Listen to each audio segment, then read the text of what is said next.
Hello viewers. In our previous lesson, you have learned about an important document, that is, our Constitution, and also about the purpose of organizing the general elections. This exercise is very important, in the sense that it allows people to choose representatives from their respective constituencies to represent them at the National Assembly, that is, in Parliament. The Parliament, or the National Assembly, formerly known as the Legislative Assembly, is the supreme body running the affairs of the country.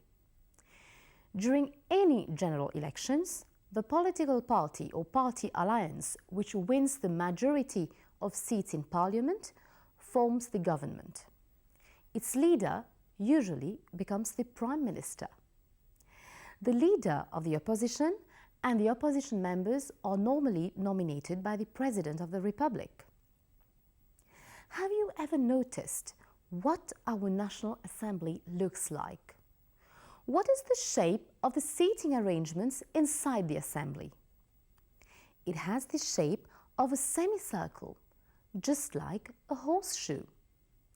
The seats are arranged in a semicircle facing the Speaker of the Assembly.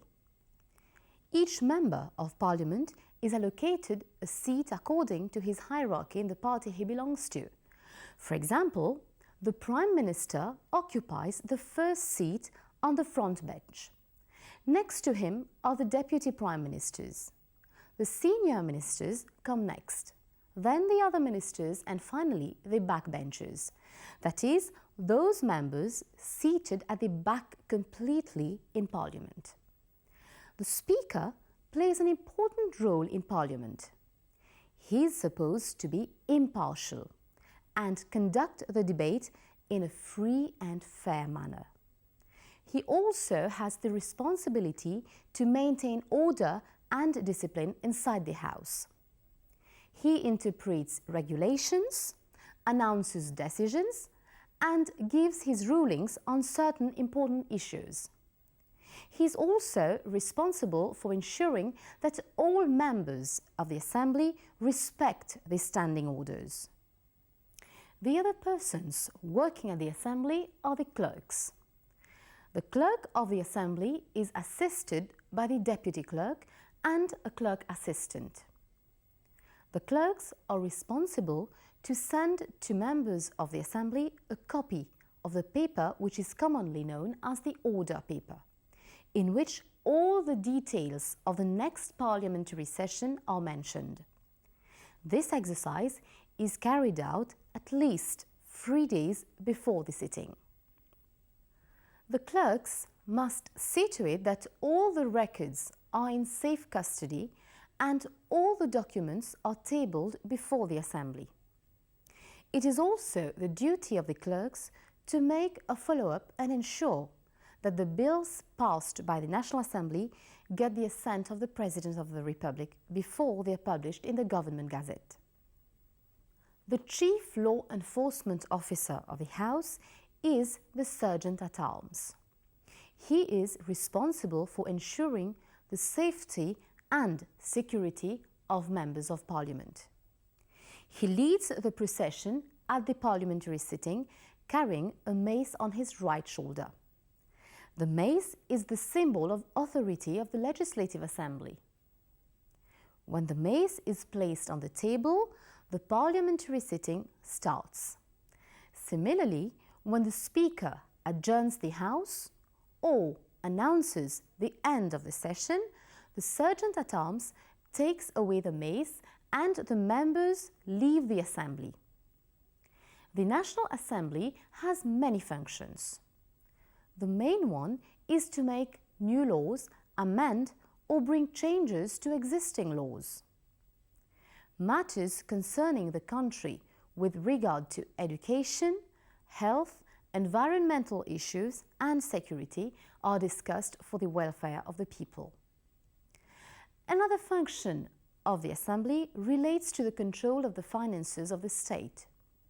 You all know that once or twice a year, the Minister of Finance presents the budget of the country at the National Assembly.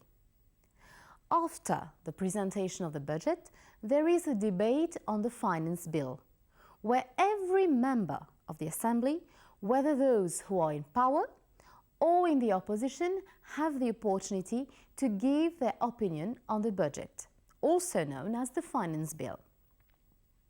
Let us now find out how laws are made. Laws, as we know, are very important for the security of the population. The State Law Office is responsible for various stages in the making of laws.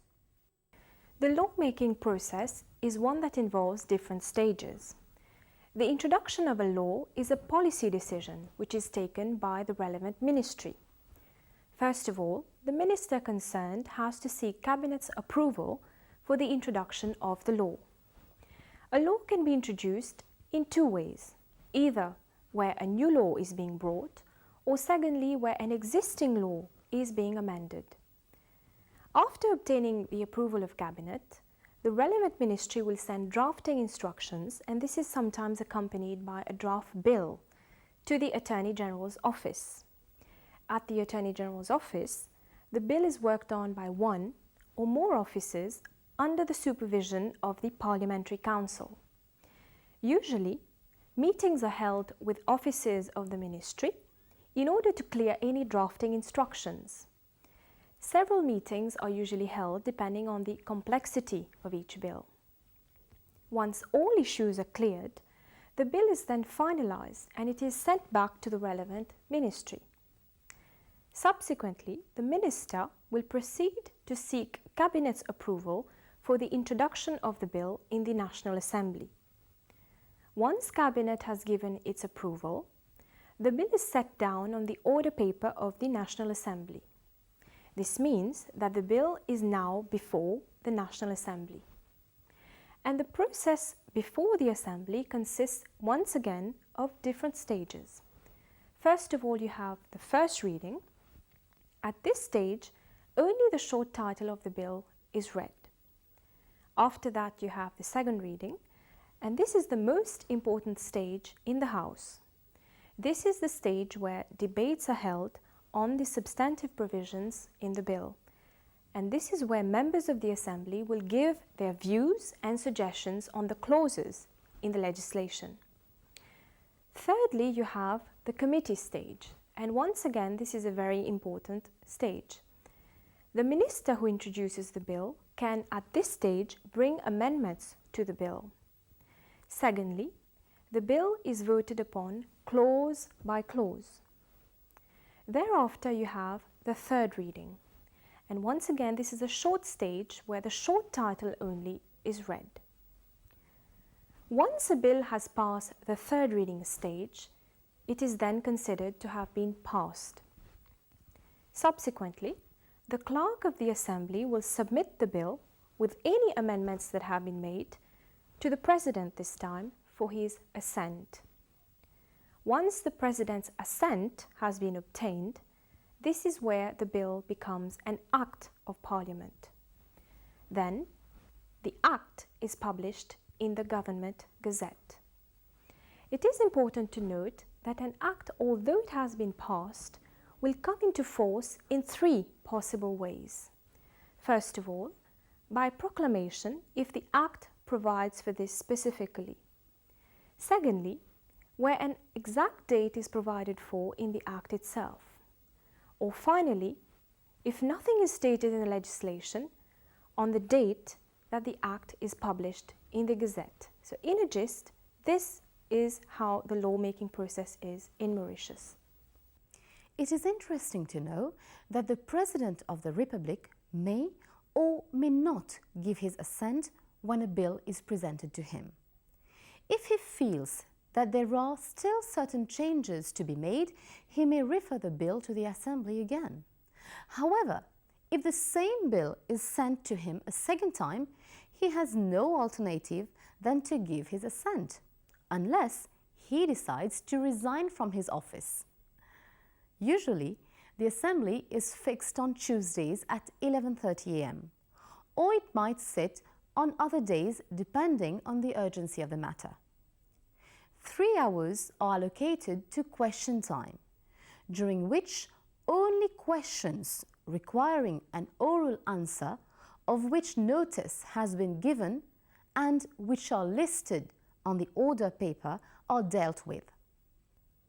Next, Parliament moves on the ministerial statement, if any, and this is usually followed by the introduction of public bills, whereby the minister in charge of the respective bills on the day's order paper will introduce the bills for the first reading stage and subsequent stages until they are approved by the Assembly. According to the Constitution, the Cabinet has the executive power in the affairs of the country. After the general elections, for example, the Prime Minister has the sole responsibility to choose the ministers who want to form his cabinet.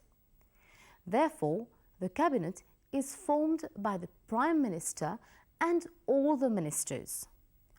All ministers have collective responsibility for every legislative and executive act of the government. In the cabinet, no voting takes place, contrary to the National Assembly.